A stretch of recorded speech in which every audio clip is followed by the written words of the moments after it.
Oh! Un ovni! Non, ce n'est pas un ovni. Vous savez, ovni veut tout simplement dire objet volant non identifié. Mais la plupart du temps, les objets sont identifiables. Pour en savoir plus, entrons dans la zone astro.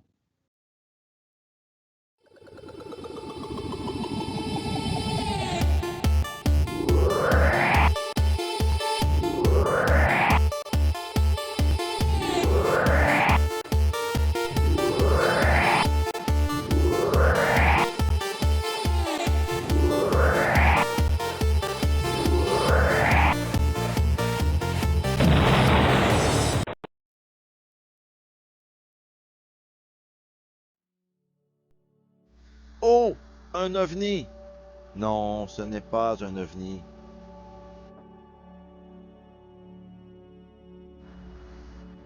Beaucoup d'observations ont été associées au phénomène ovni et beaucoup d'entre elles peuvent être expliquées et démystifiées par les astronomes amateurs qui observent souvent le ciel étoilé. Commençons par les étoiles très brillantes. C'est le cas d'Arcturus dans la constellation du Bouvier, de Capella dans le Cocher, de Vega dans la petite constellation de la Lyre et par-dessus tout, Sirius, l'étoile la plus lumineuse du ciel après le Soleil, qui elle est dans la constellation du Grand Chien. De plus, certaines étoiles ont une couleur rouge ou bleue qui peut ajouter une certaine confusion pour les néophytes du ciel. Bételgeuse dans Orion et Antares dans le Scorpion ont une couleur rougeâtre. Rigel dans la constellation d'Orion peut sembler bleu dans de bonnes conditions d'observation.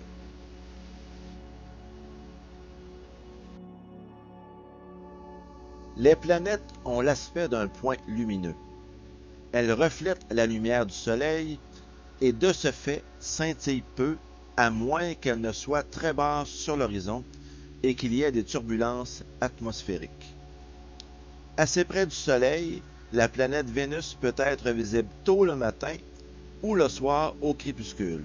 C'est l'objet le plus lumineux après notre satellite, la Lune, et Vénus peut confondre plusieurs personnes qui la voient pour la première fois. On peut même la voir le jour. La planète Mars, de couleur rouge, peut intriguer les observateurs. Elle est très brillante, surtout lorsqu'elle est au plus près de la Terre.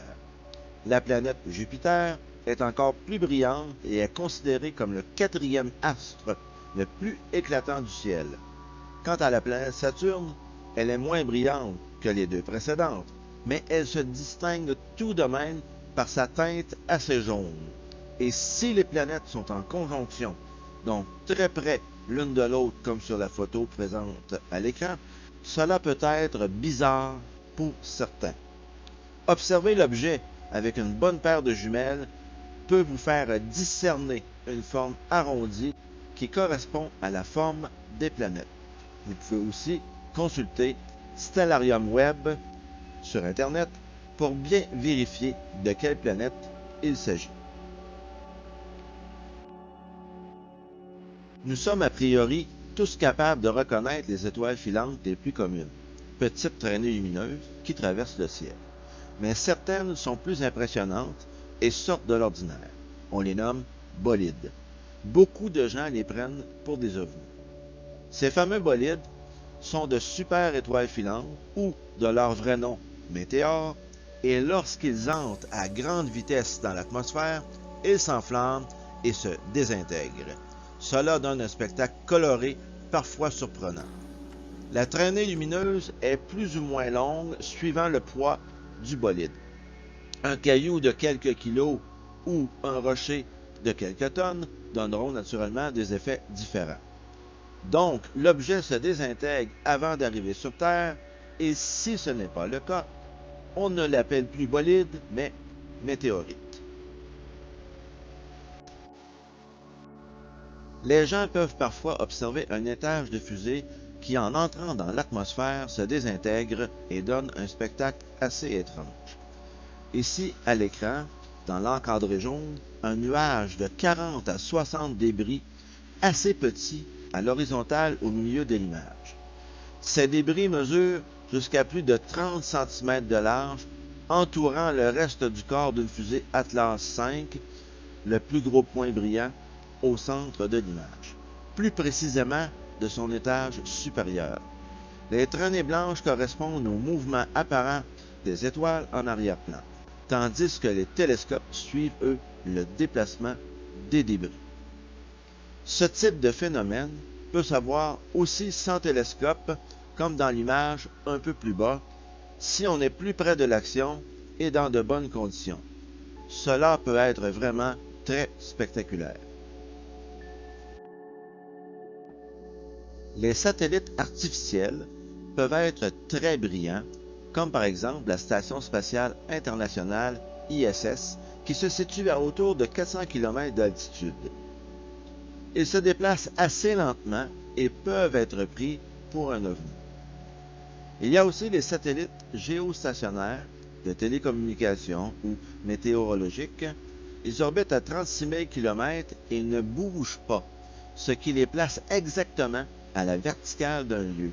Donc, dans un ciel dégagé, ils se révèlent comme de petits points blancs, tels des étoiles très éloignées, fixes dans le ciel. Disons que ce ne sont pas les objets les plus confondants à prendre pour des ovnis.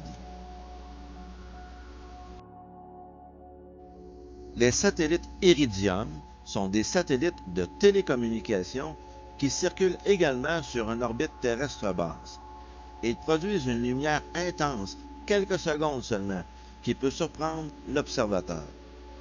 Vous voyez donc pendant ces fameuses secondes, lorsque vous êtes exactement au bon endroit pour recevoir la lumière, la réflexion des rayons du soleil sur les 3 antennes en aluminium du satellite.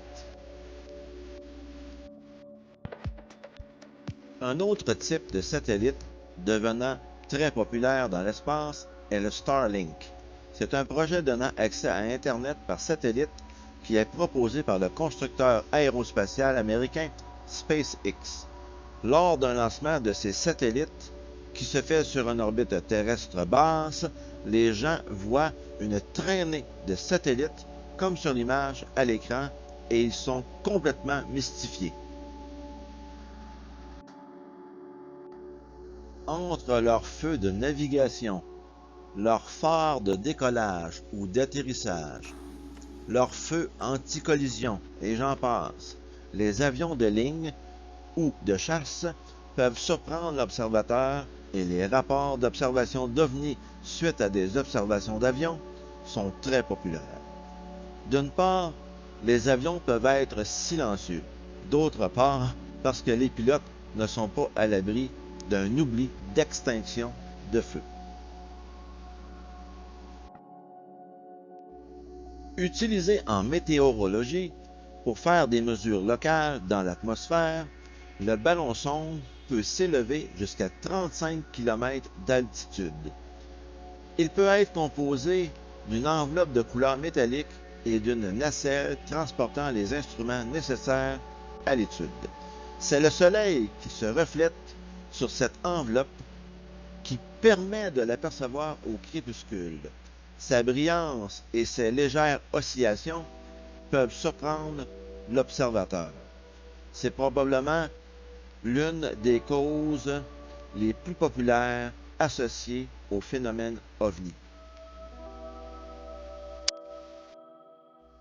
Et oui, beaucoup de grands oiseaux migrateurs volent la nuit et leurs battements d'ailes peuvent surprendre l'observateur.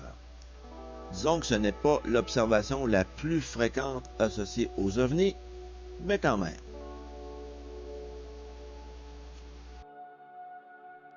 On voit quelquefois au loin des lasers de fêtes foraines. Lors des nuits nuageuses en particulier, leur lumière laisse apparaître une tache verte qui peut se déplacer rapidement et intriguer l'observateur, entraînant de nombreux témoignages auprès des autorités. Lors de spectacles, le phénomène est similaire et il peut être assez étonnant.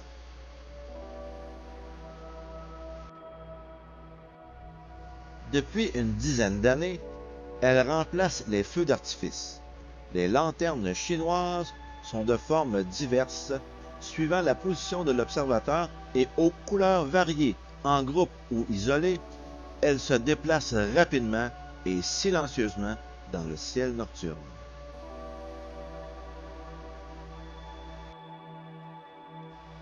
Les aurores boréales sont un phénomène lumineux atmosphérique caractérisé par des voiles extrêmement colorés dans le ciel nocturne. Elles sont provoquées par l'interaction entre les particules chargées du vent solaire et la haute atmosphère. Les gens qui observent ça pour la première fois peuvent associer facilement leur observation au phénomène OVNI. Pour plus d'informations sur les aurores boréales, consultez la vidéo numéro 7 de la Zone Astro. Une comète est un petit corps céleste constitué d'un noyau de glace et de poussière, souvent en orbite autour d'une étoile comme notre Soleil. Lorsqu'elle se rapproche du Soleil, la glace fond et libère les poussières et dévoile une queue. Donc les comètes changent chaque jour et se déplacent sur le fond étoilé et naturellement, les gens peuvent se questionner sur ce qu'ils voient.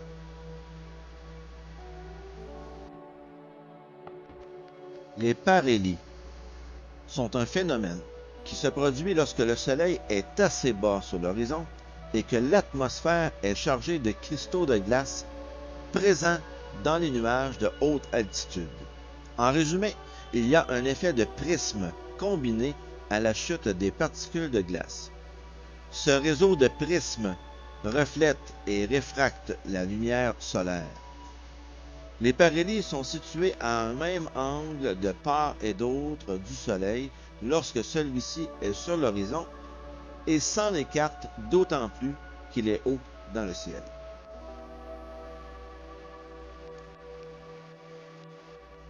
C'est le même type de phénomène que les parélies, cristaux de glace, effets de prisme, etc. Certaines personnes ont associé les parélies ou les halos lunaires à l'observation d'OVNI. Certains amas d'étoiles, comme par exemple les Pléiades, pourraient mystifier certains observateurs du ciel.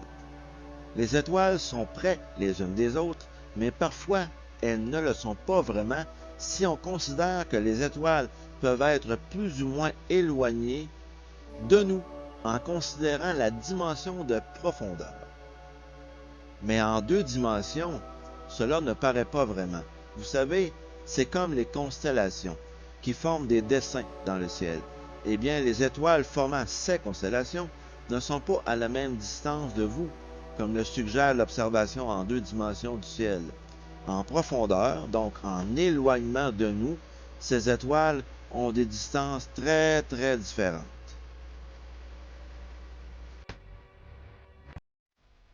J'espère que cette vidéo vous permettra de différencier ce qu'est un ovni de ce qui ne l'est pas dans vos observations du ciel futur.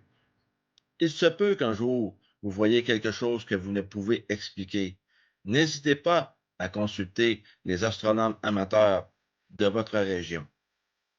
Et d'ici là, à bientôt dans la Zone Astro.